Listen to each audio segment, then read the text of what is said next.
AI agents are moving fast inside the enterprise, but are enterprises ready for what comes with them? Almost 9 out of 10 people said there was already a security issue in their agentic systems. So this could be something as simple as an agentic system was over-provisioned for access, it didn't have the right visibility and controls about what it could do. The challenge now is how to move fast without losing control. And some companies are already beginning to answer that. We have taken a very firm stance on the things that you can and cannot do with an AI agent. And you would be surprised to see how small that list is. Some already have them on the job. Others are laying the groundwork. We needed to kind of pare back our entire environment because we want AI agents and other non-human identities, frankly, even just your standard traditional headless accounts. We want them all to be able to have that same level of functionality. This is a look at two companies in the midst of their AI journeys and what their early moves reveal about securing AI agents in the enterprise.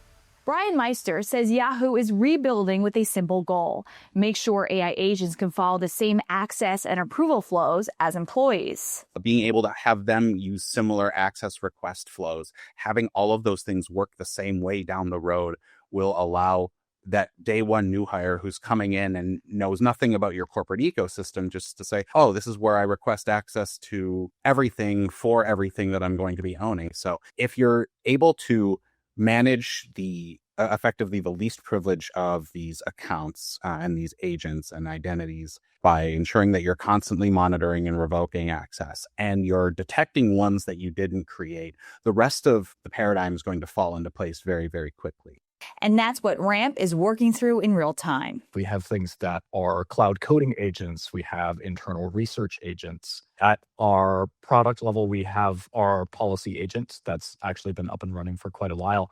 And those early rollouts have given the team a clearer picture of how agents behave, what users want to connect, and where stronger controls are needed next. We always expected that eventually the guardrails would break. It really is just a matter of identifying the vulnerabilities as they appear. That's why for Ramp, identity stays at the center. The underlying trend that will always be there is associating an agent back to a person.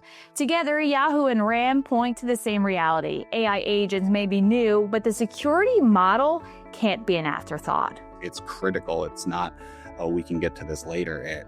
You have to start there. And for companies already putting agents to work, the need isn't just more security, it's security that doesn't add more friction. There is a lot of value in being able to make it a one-click action. That's what Okta delivers for human identities. And now, through its latest product, Okta for AI agents, those same controls can be extended to AI agents too. I don't think anybody has 100% of this answer today in terms of what makes the perfect agentic AI enterprise, but I know that Okta's listening. In our next video, we go inside the making of Okta for AI agents, how customer pain points shape the product, and the technical thinking behind how it was built. Signing off for Okta's Newsroom, I'm Diana Blass.